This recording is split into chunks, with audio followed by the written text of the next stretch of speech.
In the previous episode, we examined a single verse from Surah Al-Ahzab, a verse that on the surface appears simple, almost ordinary.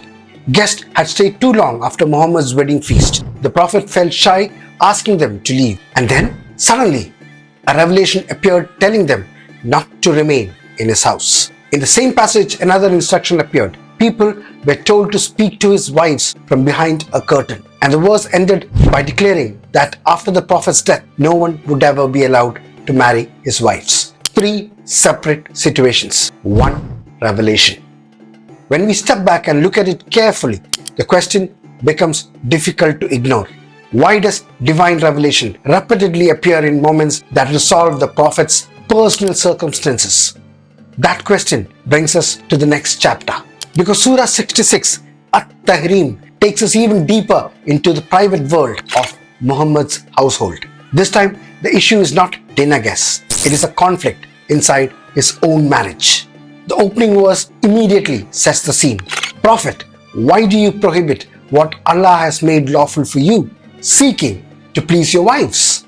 In a single line, the Quran presents us with an extraordinary image. The creator of the universe, the being who is supposed to govern galaxies, stars, and the laws of existence, has stepped directly into a domestic dispute inside one man's home. Now, here is the strange part. If you read modern explanations of this chapter, you will almost never hear the story that early historians recorded.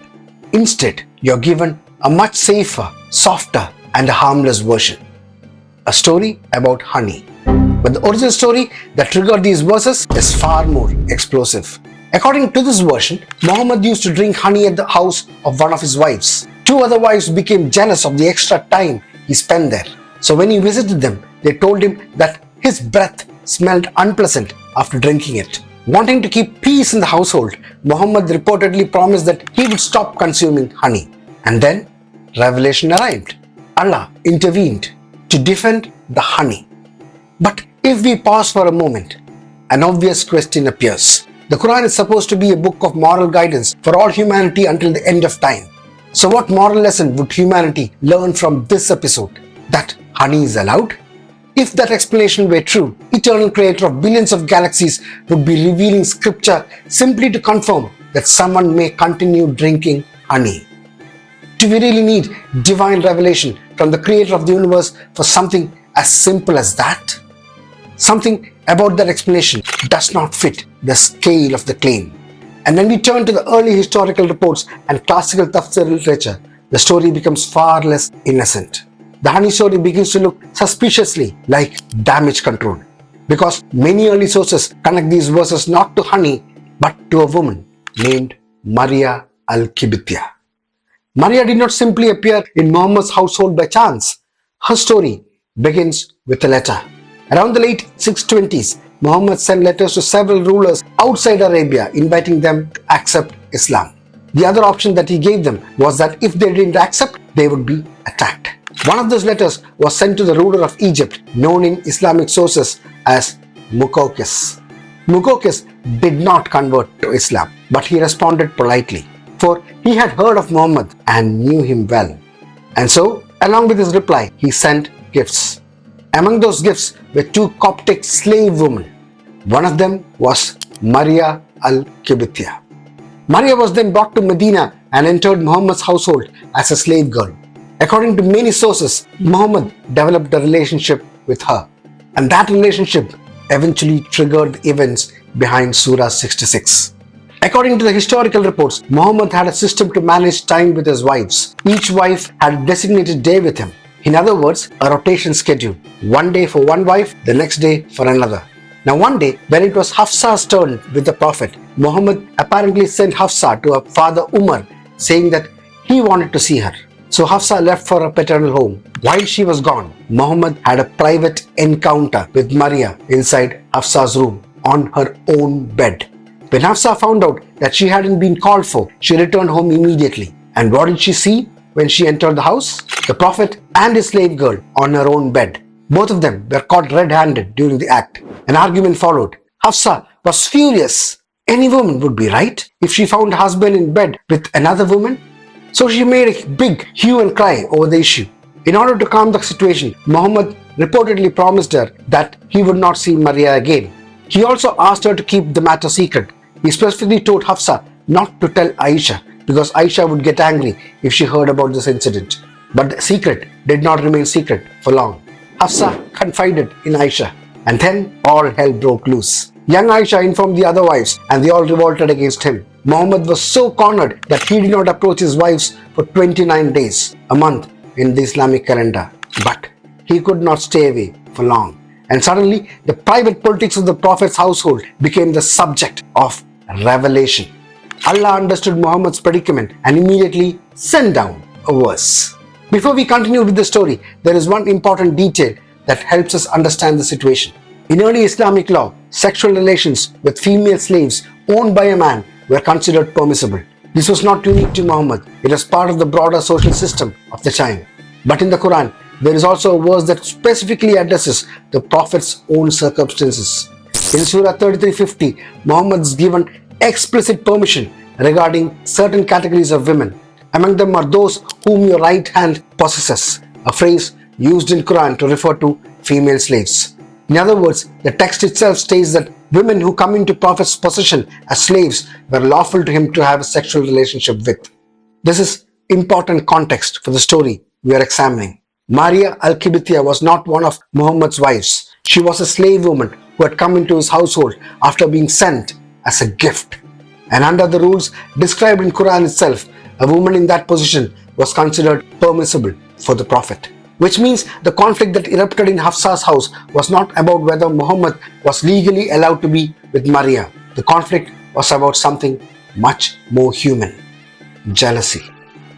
Now, the opening verse of Surah 66 begins to make sense. Prophet, why do you prohibit what Allah has made lawful for you, seeking to please your wives?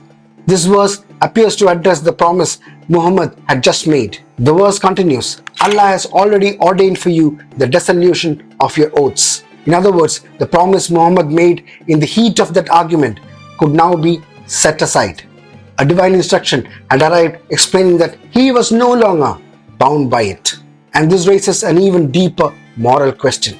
Not only does the revelation release the Prophet from a promise he made to his wife, it also implicitly supports the continuation of a relationship with a slave woman. If the Quran is meant to guide humanity morally for all time, why would the creator of the universe intervene in a way that reinforces the institution of slavery rather than questioning it? The chapter then describes how the secret spread between the wives. The Prophet confided something to one of them and she disclosed it to another. According to the verse, Allah informed Muhammad that the information had been passed along. Apparently, the God was also keeping track of the gossip network inside Muhammad's household. Then the tone shifts. Two of the wives are warned. The verse says that if they unite against him, Allah himself will support the Prophet. And then comes a line that completely changes the atmosphere of the chapter. If he divorces you, perhaps his Lord will replace you with wives better than you. Imagine hearing that during a marital dispute. Another curious detail appears when we examine the historical reports surrounding this episode. Hafsa's father was Umar Khattab. Some narrations say that during his conflict, Umar himself warned his daughter not to compete with Aisha for the Prophet's attention.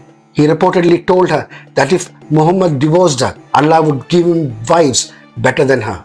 Later, we find a verse in the Quran making almost exactly the same statement. Perhaps that is coincidence, but it's not the first time we have seen something like this. Just in the previous episode, we saw that Umar had suggested stricter separation around the Prophet's wives, and later a verse appeared instructing believers to speak to them from behind a curtain. First a suggestion, then an incident, then revelation.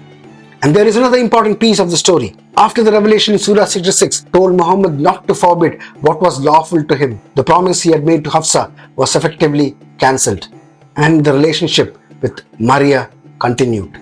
In fact, the only son Muhammad ever had, Ibrahim, was born from that relationship. So the sequence becomes very clear. A domestic conflict erupts. A promise is made to calm an angry wife. His wife informs the rest of his household. A fight erupts. Muhammad stays away from his wives for a month. The promise becomes inconvenient. Revelation arrives explaining that the promise does not need to be kept. The wives are warned, and the relationship that caused the conflict continues. When we place all these pieces together, the honey explanation begins to look less like history and more like a later attempt to soften an uncomfortable story. If this was simply about honey, why would the Quran respond with warnings to the wives, references to broken promises, and even threats of divorce and replacement? Honey is simple. Concubines are complicated, especially when the narrative suggests that divine revelation intervened to release the prophet from a promise he had just made. Now step back and look at the larger pattern. In Surah Al-Ahzab, revelation appeared to resolve an awkward social situation at a wedding feast. Here in Surah At-Tahrim, revelation appears in the middle of a household dispute, and in both cases, the outcome aligns remarkably well with the prophet's immediate interests. At some point, we have to ask the uncomfortable question. When revelation repeatedly appears exactly where the prophet needs it, the real question is not what God said. The real question is who is actually speaking. Because if a religious leader today claimed that God conveniently revealed instructions supporting his personal relationships, his domestic authority, and his broken promises, most people would immediately recognize what was happening. Yet, when the same pattern appears in ancient scriptures, many are told not to ask questions. But questions are exactly what honest reading requires. Because when the words of God repeatedly solve the problems of one man, the line between divine revelation and human convenience begin to blur. And once you notice that pattern, it becomes very difficult to unsee it. Which brings us back to the question that started this entire series. When the Quran speaks in these moments, who is really speaking? Allah or Muhammad? So, who was the real Allah? Allah who? If you found this exploration thought-provoking, consider subscribing to the channel and sharing this video with someone who enjoys asking difficult questions. Because this investigation is far from over. There are many more passages in the Quran which raises awkward questions. And in the upcoming episodes of Allah Who, we will continue examining them one by one. Until then, it's bye for now from Pale Blue Thoughts.